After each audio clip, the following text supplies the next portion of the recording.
Om.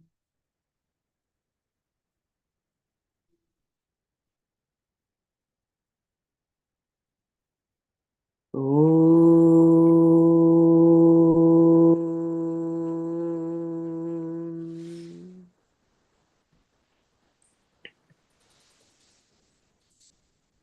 Om.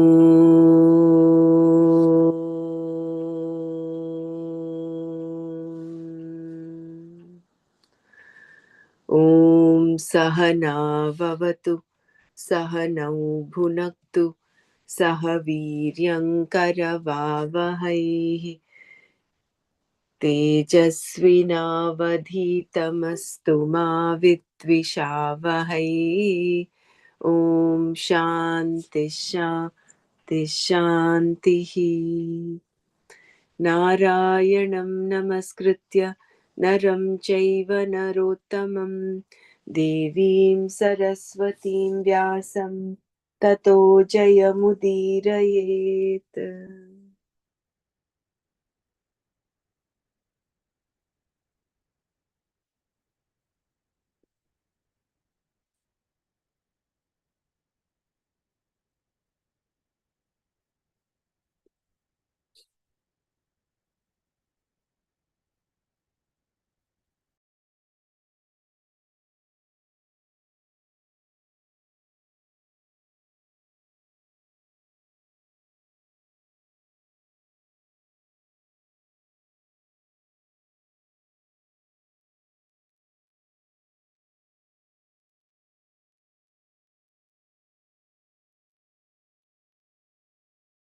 Jai Gurudev. So we were doing the Lakshanas of Sthita Prajna. We were doing Dhyayato Vishayan Pumsaha Sangasteshu Upajayate Sangat Sanjayate Kamaha Kamat Krodho Vijayate Krodad Bhavati Sammohaha Sammoha Smriti Vibhramaha Smriti Bhramshad Buddhinashaha Buddhinashat Pranashyati.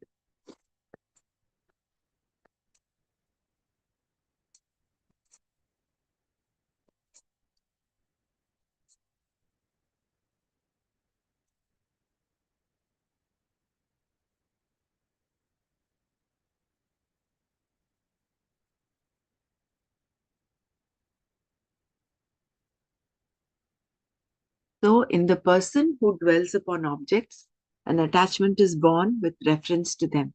From attachment is born desire, and from desire, anger is born. From anger comes delusion, and from delusion comes the loss of memory.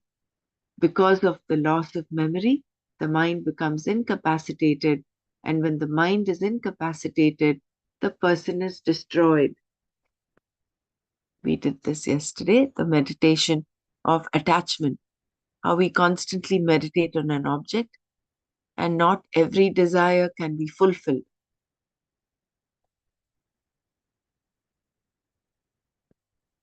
So the problem comes when the desire cannot be fulfilled. When the desire is not fulfilled, anger is born. And the nature of anger.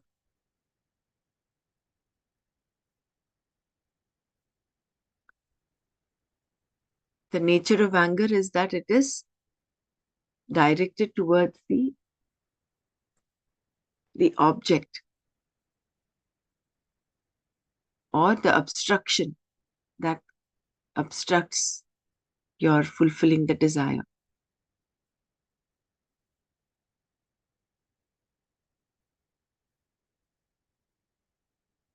So the desire itself is deflected against this obstruction, and this deflected ray of desire is what we call anger.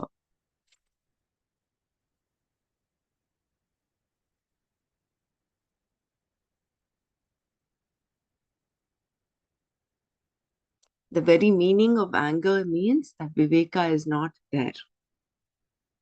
Viveka is lacking. And from anger comes delusion, sammoha. And because of the delusion born of anger, there is loss of memory, smriti vibhrama. And smriti vibhrama refers here to whatever you may have learnt by studying the Shastra. Whatever you have assimilated about right and wrong, whatever you have learned from your teachers, elders, and life experiences, what made you angry in the past, what happened, and so on. None of these you remember because delusion has come, and along with it, aviveka. Thus, there is a loss of memory with reference to all the wisdom you had gathered from your past education and experiences.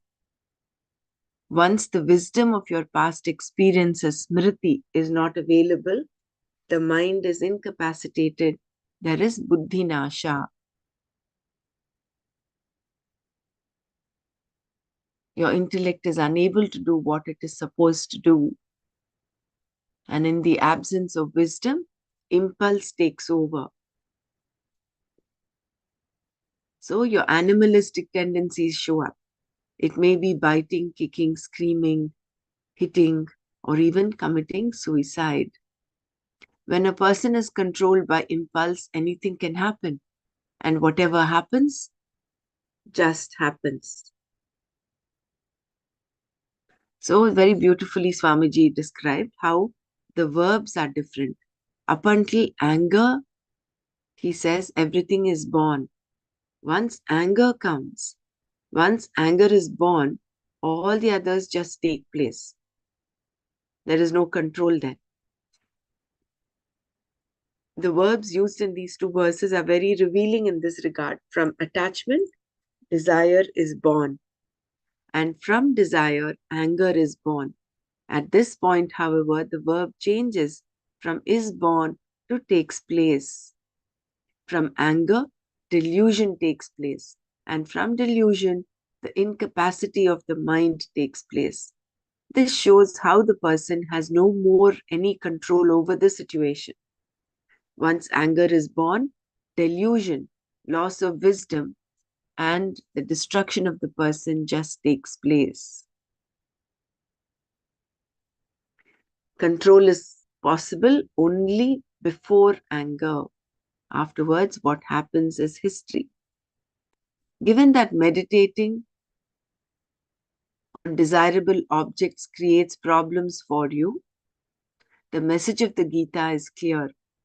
Instead of meditating upon objects, meditate upon the self. Instead of meditating upon your own problems and inhibitions, meditate upon the pratyagatma, the inner self. Because if you do not, you will naturally meditate upon the objects, which is the cause of all your problems.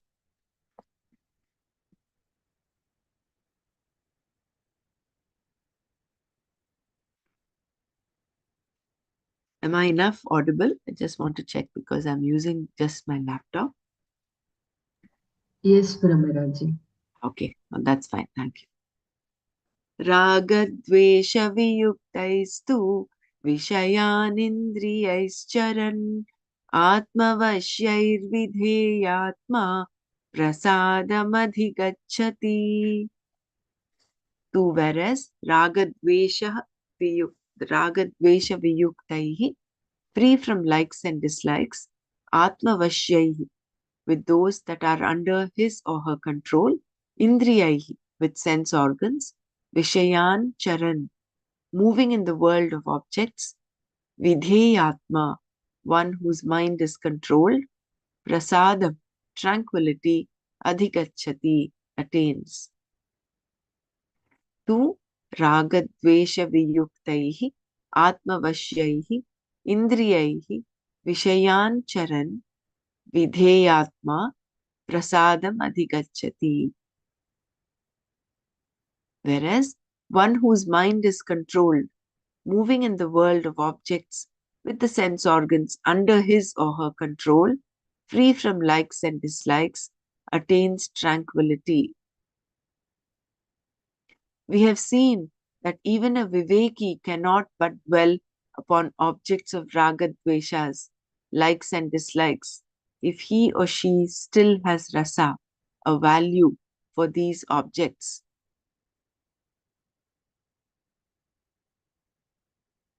We have seen that even a viveki cannot but dwell upon objects of ragadveshas, likes and dislikes, if he or she still has rasa, a value for these objects.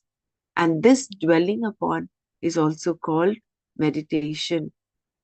One dwells upon objects of dvesha in order to avoid them, for which one has to scheme and plan, whereas objects of raga are dwelt upon in order to gain them. Dwelling upon the desirability of objects is indeed the basis of all problems.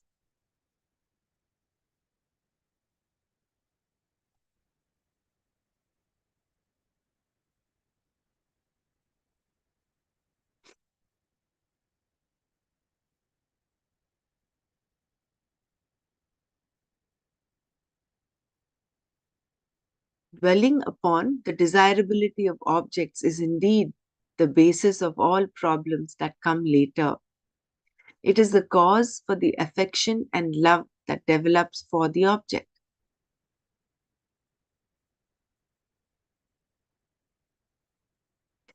Once affection is there, it will naturally turn into a desire. If the desire is fulfilled, there is no problem. But if it is not fulfilled, the whole psychology of how one loses oneself comes into play, as Krishna pointed out in the previous two verses. The present verse reveals how the problem created by unfulfilled desires becomes neutralized, and once again points out the starting point for moksha liberation.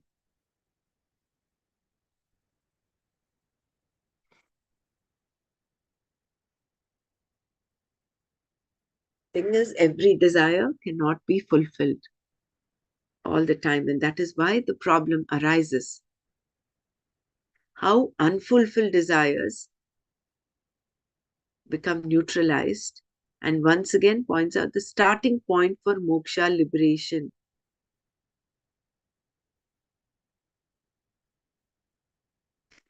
The natural pursuit of a person's sense organs is in keeping with his or her ragas and dveshas, likes and dislikes. But suppose the person is a seeker, a mumukshu, meaning that he or she wants moksha, for which self-knowledge is required. Then all his pursuits cannot be dictated by his raga dveshas.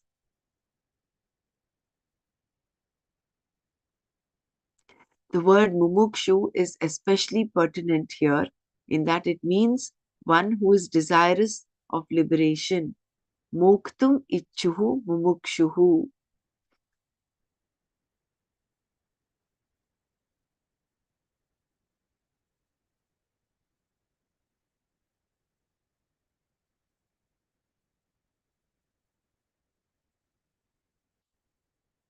We have seen that moksha is one of the four pursuits open to a human being.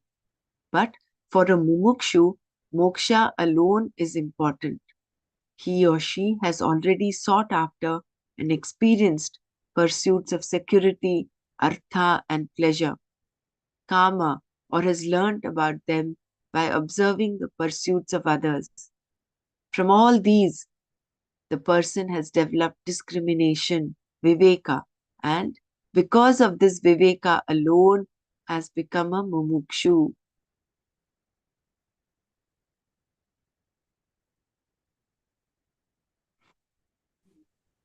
Dr. Pramana, what is that?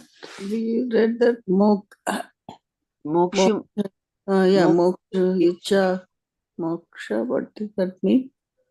Moktum icha. moktum ichuhu, mumukshuhu. That is the We are interested mumukshu. there to have moksha, right? That's what the Yeah, moktum yeah, icha. Okay, correct. For liberation, okay. yeah. Ichuhu, icha is desire. So the only Desire, right. desire, Moktum. desire is of liberation. Moktum is to be liberated. Liberation. Moktum ichuhu. So one who is desirous of liberation, muktam ichuhu mumukshuhu. That is the word definition of mumukshu. Right. But what does that imply? It implies self-knowledge is required. That's the Mhm. whole point of moksha. Moksha Mhm. is realizing who you truly are, Right. therefore liberating yourself from the misidentity that you consider yourself as the body, mind, sense complex. Mm. So, for that, what is the basis? Self knowledge. Self-knowledge. So, therefore, self knowledge is required. Mm. Then, all his pursuits cannot be dictated by raga dveshas. Mhm. So that's the basic, that's the first step, so to say. And Mm. then, of the four pursuits that we have that are open to a human being, the the one and only, the top priority is moksha for a mumukshu.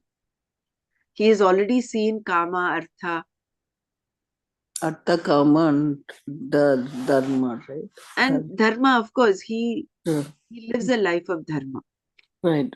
Artha, karma is the two security and pleasure. The and pleasure. pleasure. Yeah. Mm. From all these, the person has developed discrimination. So he is a viveki. Mm. He has discriminated what is real, what is unreal, Mhm. what is temporary, what is permanent. And because of this, Viveka alone has become a mumukshu.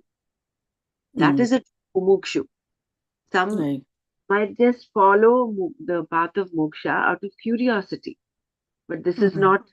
that is not considered a true moksha, a true mumukshu, right?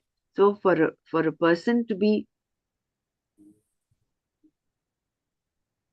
Munkshu or he has to have that as his top priority. I think your voice breaking, Dr. Pramara. I didn't hear what you said. No, is it okay? Because let me know. Now Otherwise, I I will. can hear you, but some words got missed when you're saying about the Mamukshu. Yeah, the mumukshu is one Mm. whose only pursuit, purushartha, is Mm. Moksha. moktumichuhu. No, Moktamesh, right. So you said something about true Mumukshu. That A means true mumukshu is mm, one mm, whose only priority is this. moksha. It cannot be out of curiosity, he just wants to pursue knowledge. No, Mm, okay, that becomes an armchair viveki. right. Armchair viveki is one who gathers some concepts of Vedanta, Mm, but is not a true viveki.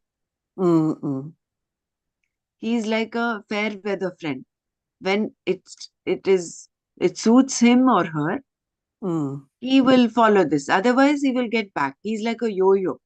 He's going mm, back and forth. He's still Ardha and Kama are still, um, he's entangled in them. mm, Thus, the one who has viveka is a mumukshu, whereas a person who is merely curious is not. mm, The person who wants to be free must necessarily have a lot of viveka for this particular desire. At the same time, he or she does have some raga dveshas. Raga dveshas do not just go away because the person has viveka. What does a mumukshu do then? So raga dveshas are such. The nature of raga dveshas is that they continue to linger on even for a mm. vivek. That binding desire, raga dvesha, is Mm. one we want to uh, give up, Yeah, arise in the mind. But uh, the other raga dvesha is non-binding. As long as it's so, then it should be okay. and this was exactly Arjuna's situation during the Mm, war that mm. eventually ensued. His That, son died, and Arjuna took a vow that before mm, sunset he would avenge his son's death by killing the person who was responsible. So, does this mean Arjuna had raga and dvesha? Of course, he had. We Right. see then that Arjuna had a lot of grief. Mm.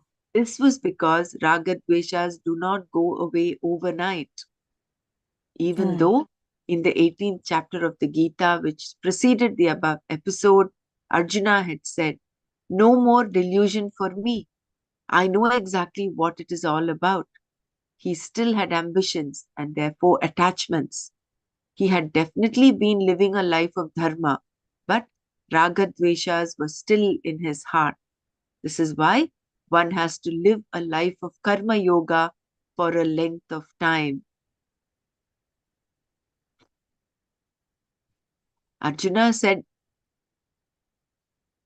whatever he said about the death of Abhimanyu and that he took this vow was after Krishna gave him the whole Gita Prabodha. And he himself proclaims, he himself says, Nashto mohaha smritir labdha. In Mm. the 18th chapter, he says, my delusion is gone. Mm. I will do as you say. Right. Mm. But then the moment his son dies, he is caught up with grief and Mm. he exclaims, he declares and he On says, he takes will. this vow, Yeah. right? Mm. So, which means that just listening to knowledge, being in self knowledge, or listening to knowledge alone is not sufficient. Having that viveka alone is not sufficient.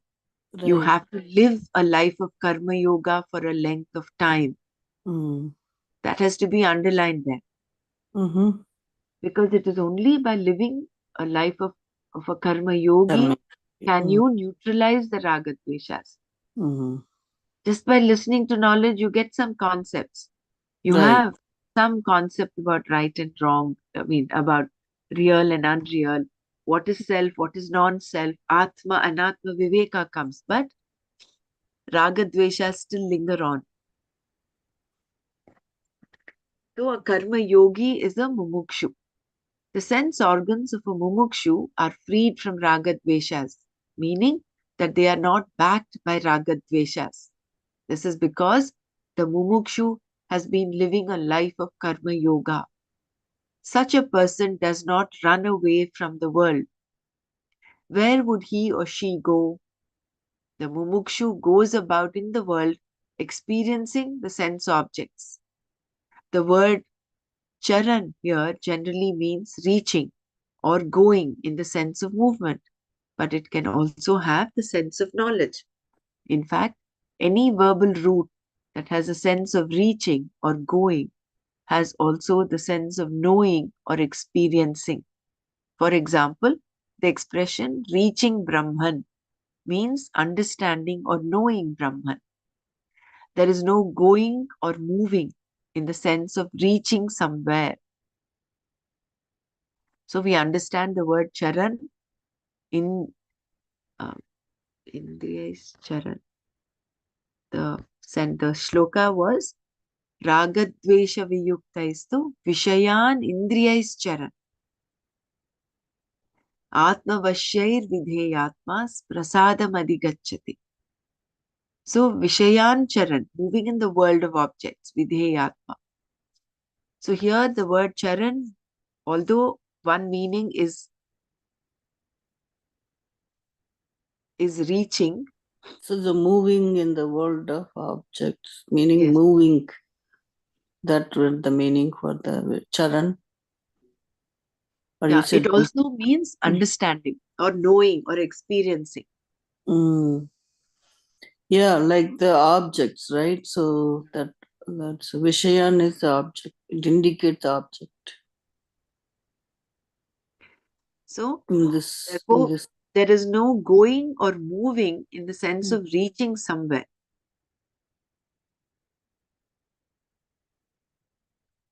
So because Brahman is not something to be reached,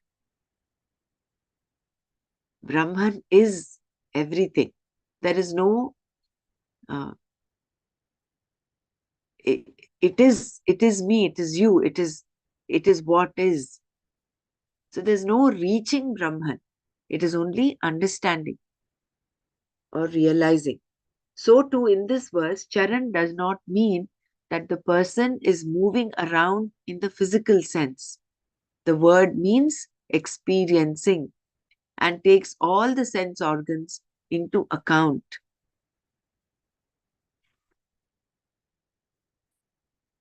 The experience of seeing, hearing, touching, smelling, and tasting. The senses are open and the world of sense objects is there. The verse also describes the sense organs as being in the person's hands and not in the hands of ragadveshas. Atmavashyaihi ragadvesha viyuktaihi indriyaihi vishayan charan.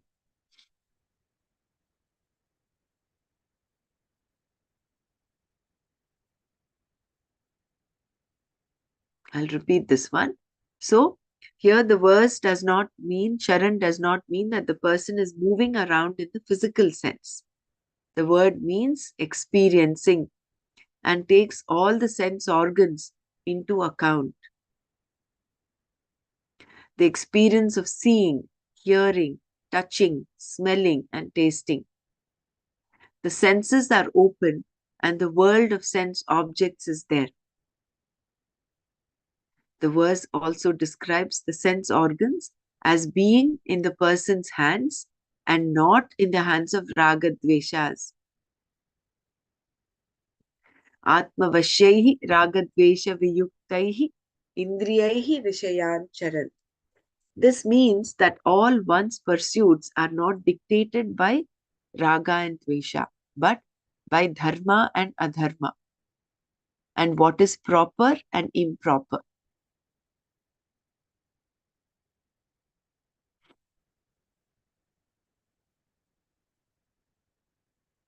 So, keeping his ragadveshas in his hands, the sense organs are being in the person's hands and not in the ragadveshas.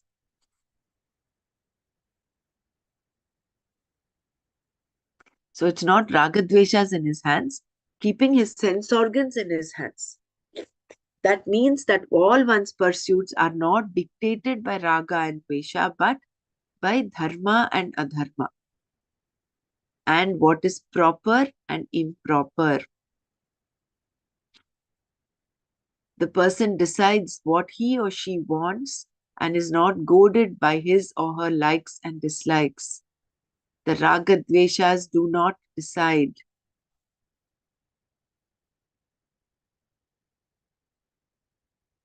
So here comes the third purushartha, dharma. Dharma, artha, kama, moksha. Artha, kama, the person is not there, he is not pursuing artha and kama. He is pursuing moksha. But in order to be a mumukshu, you should necessarily be be dharmic. Why? Because your actions are prompted by dharma and adharma and not by ragadvesha. When your ragadveshas do not come between yourself and the sense pursuits, the determining factor for the sense pursuits is purely dharma and adharma. Then you become one whose mind moves only according to your will. In other words, you are a person who is together. Such a person is a karma yogi, living a life of karma yoga for the sole purpose of neutralizing his or her ragat dveshas.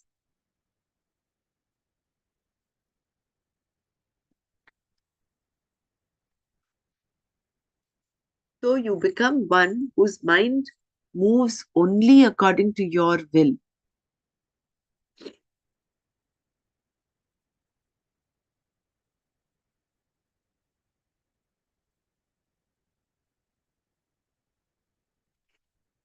In other words, you are a person who is together.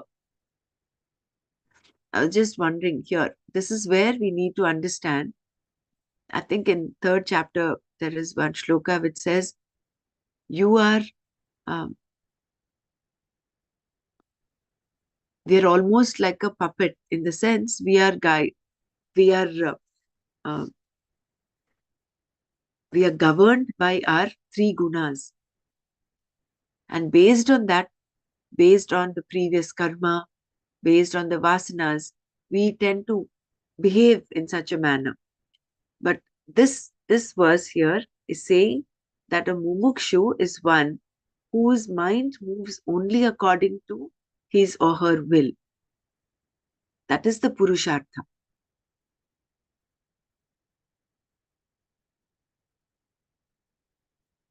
Sorry, So where reading it, Dr. Brahmra, in here or in the third chapter? no, I'm just comparing the thing that there is one that says Mm. uh, we are our actions and thoughts and everything is governed by our past, Mm. our you know that I'm not The able to previous remember karma or the previous prakriti? karma. Uh, So, but there is an element of free will. So there's always a tussle between free will and destiny. mm. So we had a lot of discussion also about this. The very fact that you're doing what we're doing, is this destiny or is this free will? This one tattva mahabahu guna karma Mm. Vibha vibhagaya vibhagayoho guna guna guneshu guneshu vartanti vartanta iti iti matva na matva na sajjate. sajjate. Na Ah, sajjate. That's the very one you're talking about, yes, right? But yes. those know the truth that the dispersions of nature and action springing from them are distinct from the self. Do not get attached to understanding that it is not the self, but the dispersions of nature as organs that settle on the respective objects, which too are products of the same dispositions. Mm. So Yeah, there like is always a bit of confusion or lack mm-hmm. of clarity with respect to free will and destiny. Mm, right. And what Gurudev says very beautifully is he says, you see all your past as destiny and your Mm, future as free will. okay. You have a choice. You Otherwise there tends to be a complacency. If you see everything as destiny, then you will not attempt to do anything. Say, oh, Right. everything is happening. I will just be a mute witness. There is Mm-hmm. no element of free will there. So, this free will here is pointing to the fact that a karma yogi who is a mumukshu, his his actions are directed by his free will. Free will, not the ego or like I am the Yeah, doer. Okay. There is not actually several karma. slokas go on about that Hmm. from 27 to 30, I think, about the nature and stuff in third chapter. Yeah, Anyway, we will do it there. yeah, we'll But do it then. So let's remember this point here that mm, when your ragadveshas do not come between yourself and the sense pursuits, the mm, determining factor for the sense pursuits is purely dharma and adharma. mm, Then you become one whose mind moves only according to your will. In mm, other words, you are a person who is together. Such a person is a karma yogi, living a life of karma yoga for the sole purpose of neutralizing his or her ragadveshas. Every karma yogi is a mumukshu. mm, The person is a karma yogi because he or she is a mumukshu. Karma yoga is there only because the person has mumuksha, desire for liberation. Because karma yoga is meant for moksha, the karma yogi pursues knowledge while engaged in freeing himself or herself from the hold of raga dveshas. This latter pursuit makes the person a karma yogi. and marks the difference between a karma yogi and a sannyasi.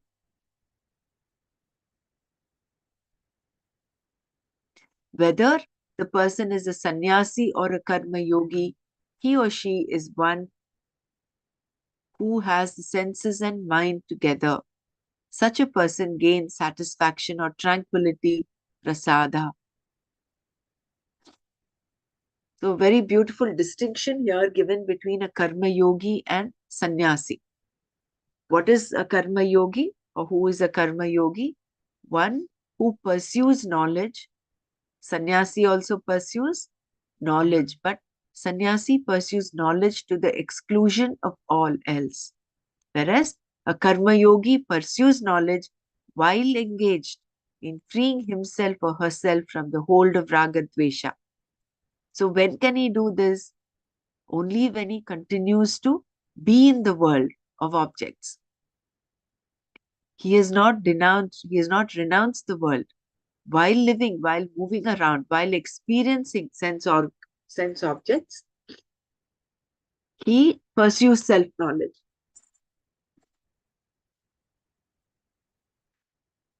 But both have the senses and mind together.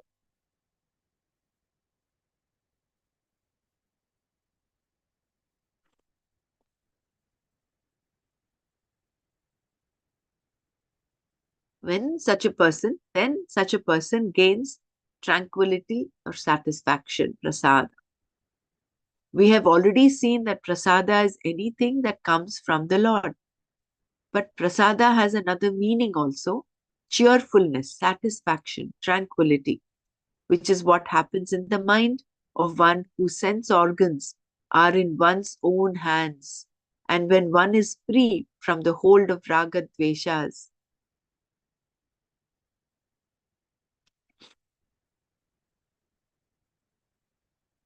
the satisfaction, the contentment is with oneself.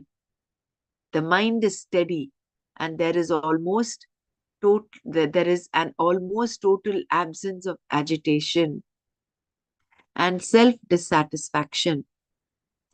The person's knowledge is steady, sthira, and it stays. That ragadveshas are to be tackled is the whole psychology of the Gita.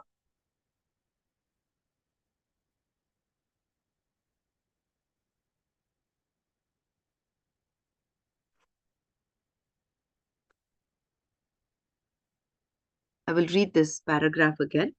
Just give me 1 second.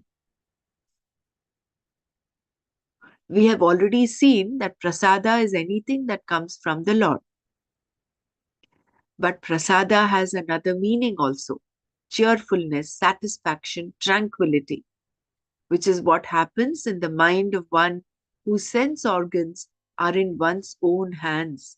And when one is free from the hold of raga dveshas, the satisfaction, the contentment is with oneself. The mind is steady, and there is an almost total absence of agitation and self dissatisfaction. See here, the word is almost total absence of agitation. It's close to, but it is still not completely free. It will be completely free when he realizes himself. So the mind is steady and there is an almost total absence of agitation and self dissatisfaction. The person's knowledge is steady, sthira, and it stays. That ragadveshas are to be tackled is the whole psychology of the Gita. So let's pause here. Let's share our understanding before we go on to the next verse.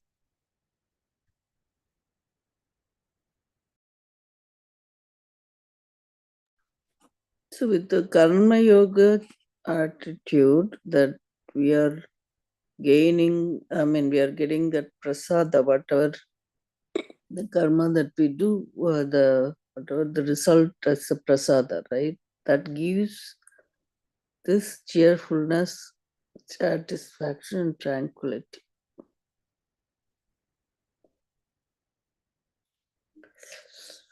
Oh gosh.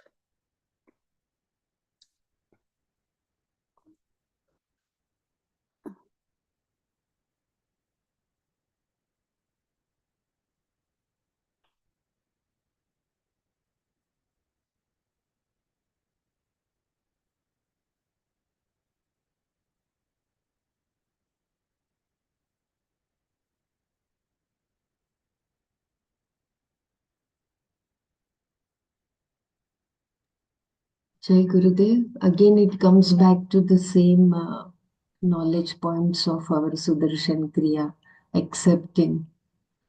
So even if little rasa is remaining, then that acceptance is not easy. That rasa will hold Sorry. our raga dvesha, What you're and it saying, will knowledge points or the sky breathing? a knowledge point, accepting people's Oh, yeah. situation as they are, no? For our happiness program, that is a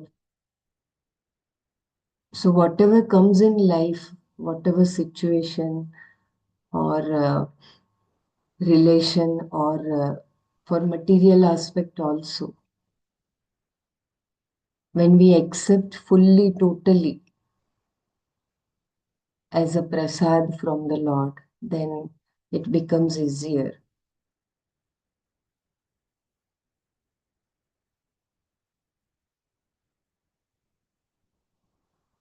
Yeah, Jai Gurudev.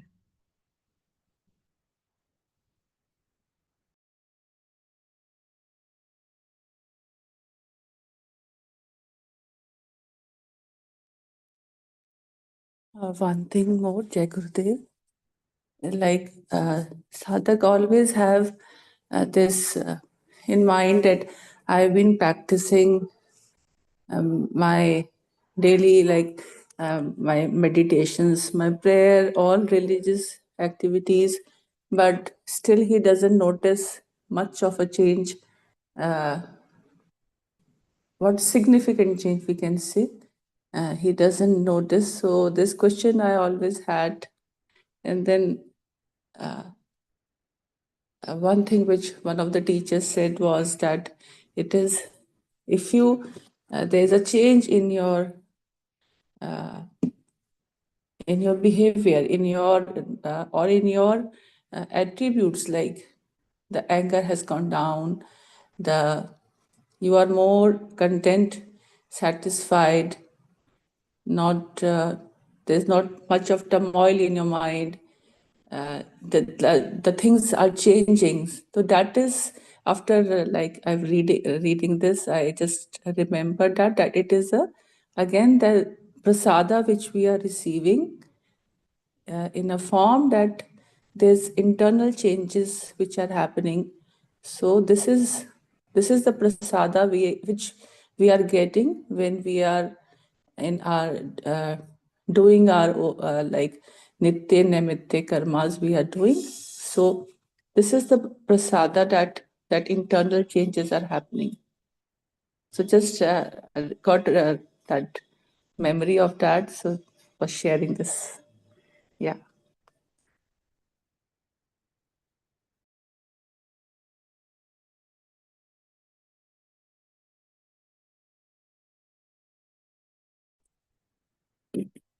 For Mumuksha, there is no smriti um, that that hamper his path.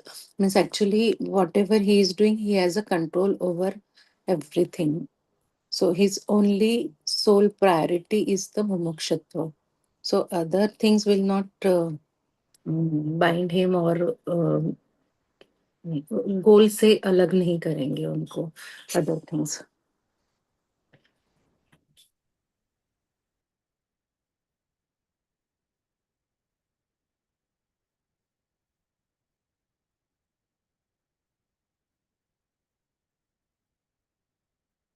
See that term, almost total absence of agitation.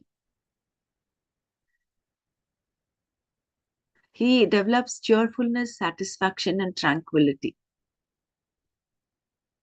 which is what happens when the mind of one whose sense organs are in one's own hands.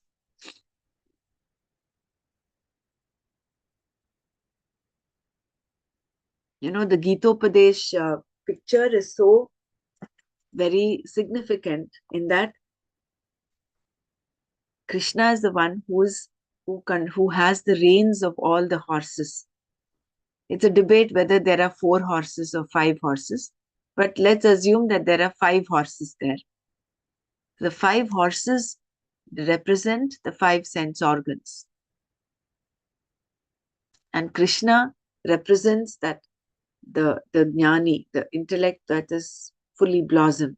So that he as long as the sense organs are the reins of the sense organs are in the hands of a viveki,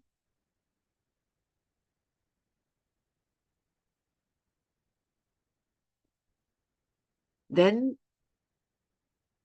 that is the first step for moksha. And that mumuksha person is a whole. He's not fragmented. His mind is not fragmented like that. Means, he's We read no before the uh, fancy rasas are those that fragment your mind. her mind. Correct. So wherever the mind goes, the heart also goes. So the mind and So, heart, hmm, the intellectual value and the emotional value, hmm. that becomes fragmented. You're not together as a person. When you are together as a person, there will not be agitation. Then. Mm. Because you will only do what is to be done according to dharma, number one. And second, since you're practicing, since you're a mumukshu, it is not just you're being an ethical person. You're not just being dharmic. You are being a karma yogi. And for karma yoga, to be a karma yoga, to be a karma yogi, you necessarily have to recognize Ishvara. Why? Because whatever is the outcome of your action, you're taking it as prasada. You realize that there is a karma phaladata and everything is ordained by that Ishvara. And therefore, how it is you direct everything as prasada you take it as prasada from Ishvara. First of all, you offer it as Ishvararpanam and then take it as Ishvara Prasada. So, what is happening with this attitude in the mind is that your ragas and dveshas are getting neutralized. Otherwise, there's no point at all. They will continue to linger on.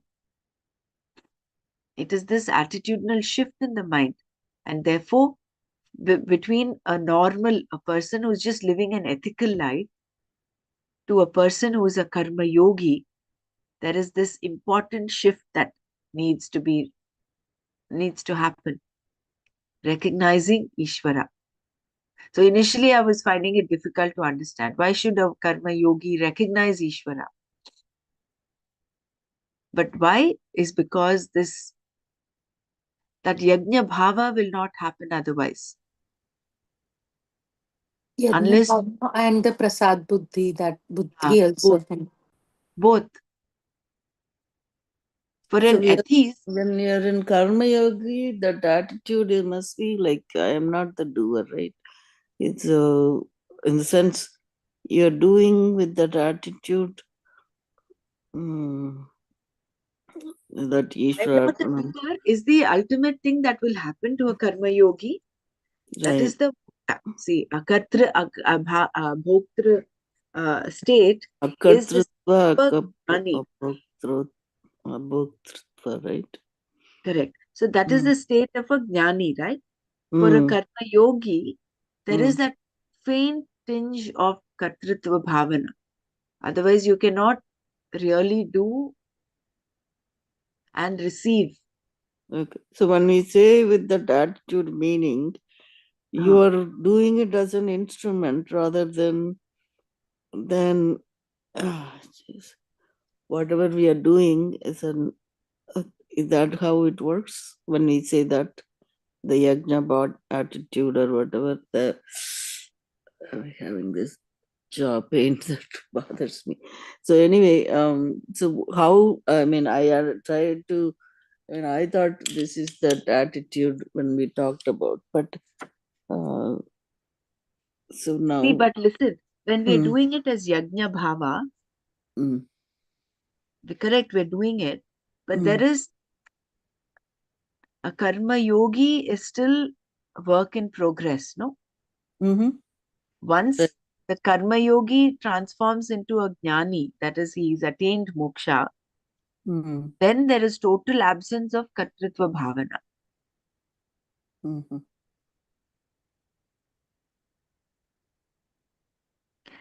But as long as he's doing, and he's doing it with this attitude of yajna bhava, of offering everything as a yajna and receiving the outcome as prasada, mm. there is that tinge of kartritva bhavana and bhoktritva bhavana. So can you kind of equate that to some karma that we do in a day? Say we want to cook for your Mm. family. So when you do that, what that when you say that attitude, what attitude we should have? So, correct. So, when Mm, you're cooking as the very act of Very cooking sure. Hmm. is your act, you're doing it as you're doing it as you're offering it to the Lord, number one. right. Okay. Okay. Therefore, Mm, whatever the outcome is, see, the mm, outcome may be as you expected, more than what right. you expected, or completely different from what you. Different from what is. Yeah. You just accept that. Mm. Now, are you your the outcome also you accept as prasada. Mm, right.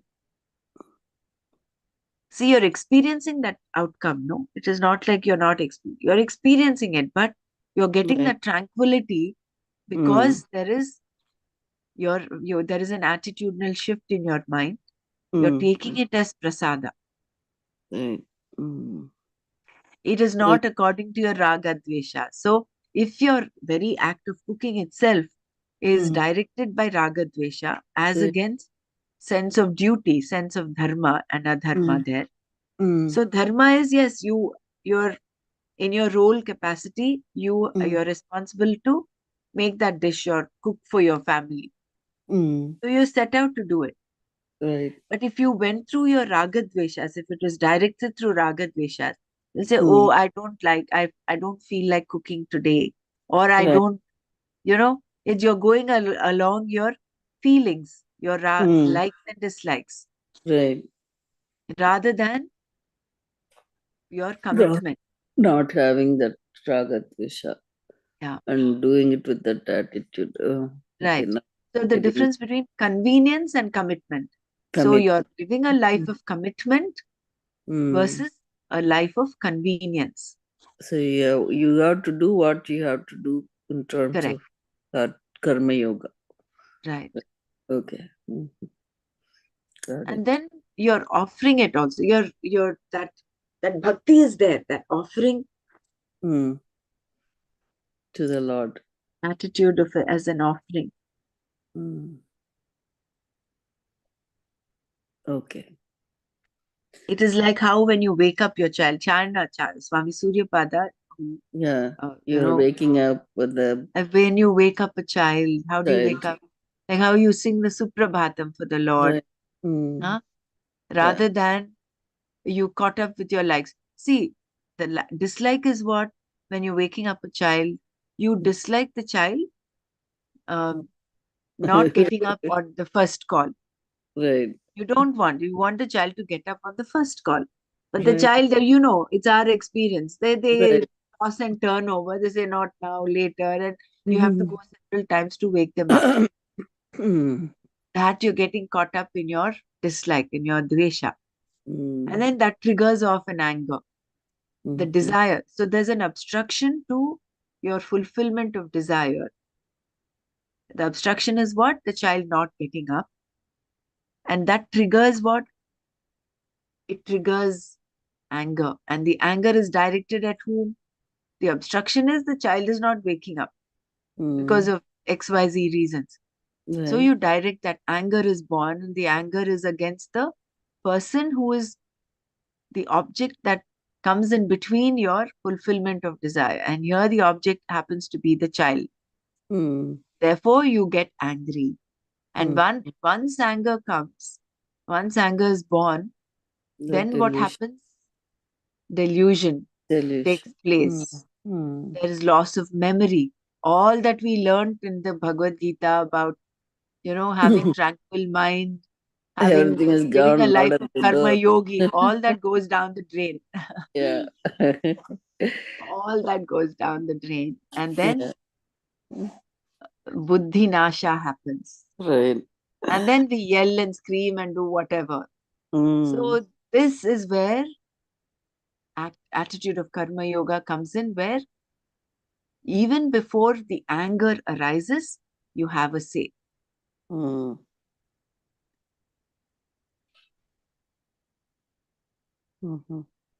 So the outcome, are you able to take that the refusal of the child to wake up?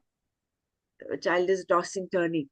Is it disturbing your tranquility in your mind? Are you able to still maintain your cheerfulness? When will that cheerfulness happen? When you're able to take that as Prasad. prasada. You continue doing what you have to do. You don't Right. drop, you don't stop because your child doesn't. You do it. Do it with that.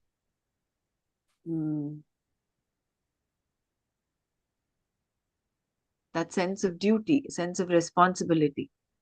So that mind steadiness is very much needed for you to do in that with that patience, right? Like Yeah. you don't want to get perturbed and do all that. Keeping sthira mind. There, active acceptance comes in, what we learned. Passive, it's not passive acceptance, active. Right. So, because why is the child not able to get up? Because of lack of sleep. So, not enough sleep. So, you direct the child's activities, can let him get to bed earlier, so that next day it doesn't repeat. You don't want to do copy paste every day. So, there has to be some change. So, that is again part of karma yoga. So, taking active responsibility for our actions, total responsibility for our feelings and actions and inactions. So this is not about the free will, and I mean you do it with the free will, but at the same time, dharma and adharma uh, that helps us to, what does it do? Like we just read that. It neutralizes the raga dveshas. No, come again. I didn't get what you No, said. like remember we it's not about raga dveshas here. It's about dharma and adharma, right? Dharma and adharma, right? Which helps us to use the free will to decide. You're supposed to do what you're supposed to do, right? Okay, got it. Okay. So that this in terms of dharma and adharma kind of helps us to use the free will rather than we just do with the body mind sense complex. Yeah. And the free will is what? The free will is you're making best use of your free will. Right. Like the viveka and using the intellect. Kartum shakyam, akartum shakyam, anyatha va kartum shakyam. There are three things that you can do using your free will. You can either do, not do, or do differently. Exactly. Yeah, right. Yeah, you're not supposed to do other mixed stuff. So then you're not akartam satyam. That's also right. And you can do it differently. Okay. Kartum satyam, akartum satyam, Anyatha va kartum shakyam. anyatava kartum satyam. Okay. Anyatava kartum satyam.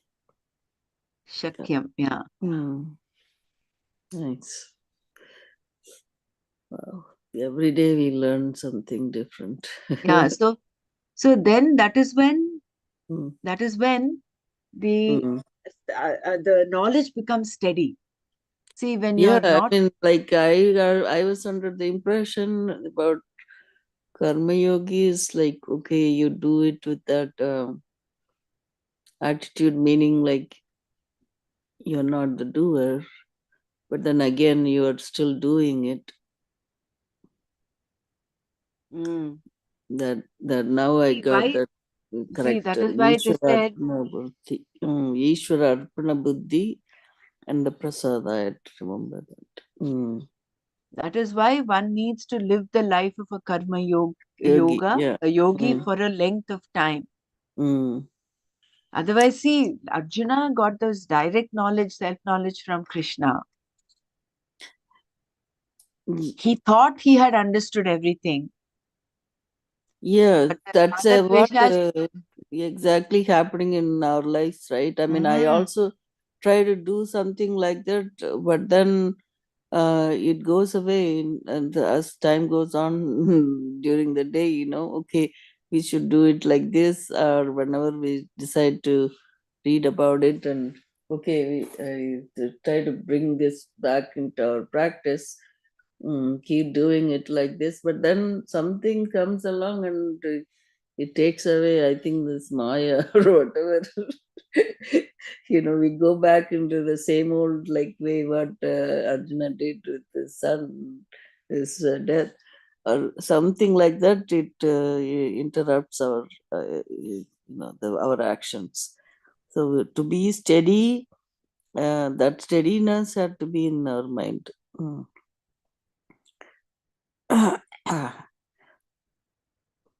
We still use the same body mind sense complex, but still you got to have that steadiness and viveka all the time.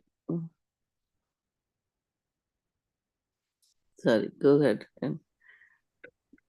very right. Yeah. So, shall we stop here today? We'll take up verse 65 tomorrow. Om Loka Samasta Sukhino Bhavantu.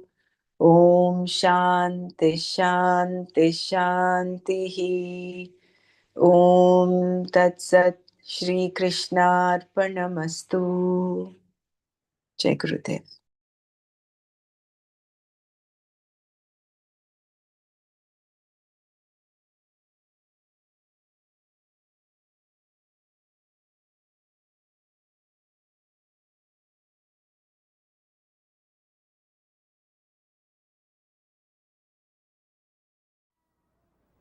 Meditation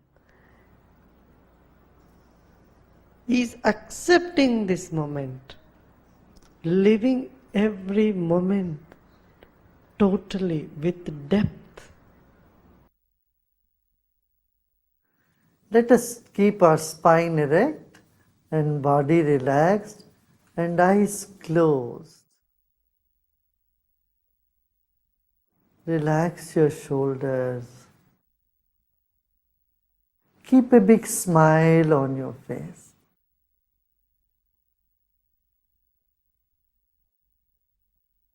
You're sitting like the statue of Buddha, very serene and with a serene smile on your face. Relax your body.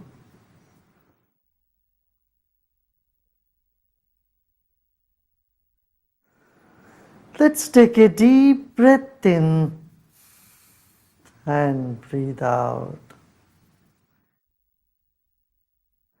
Become aware of your chest region, throat and chest region. If you notice some tension in the body, just let it be. Except those parts of the body where you feel a tension, the other parts are in comfort. Other parts are at peace. Become aware of that also.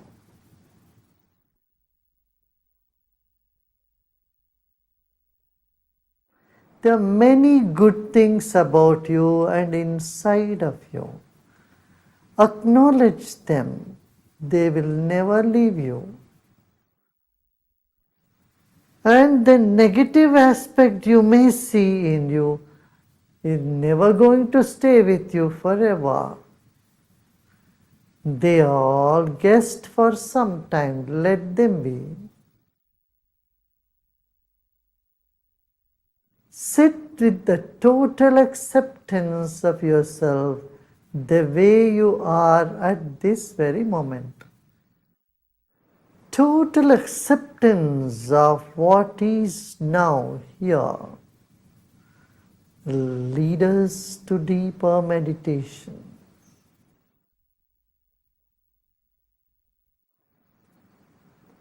Let go of all the effort.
Om Shanti Shanti Shanti. Let go of all your effort and be in this emptiness.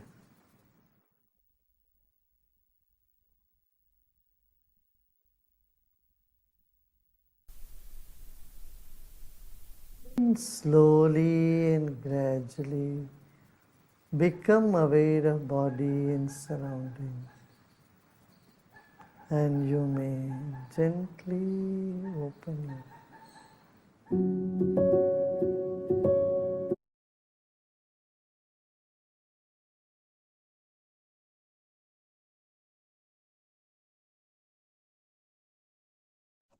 Gurudev.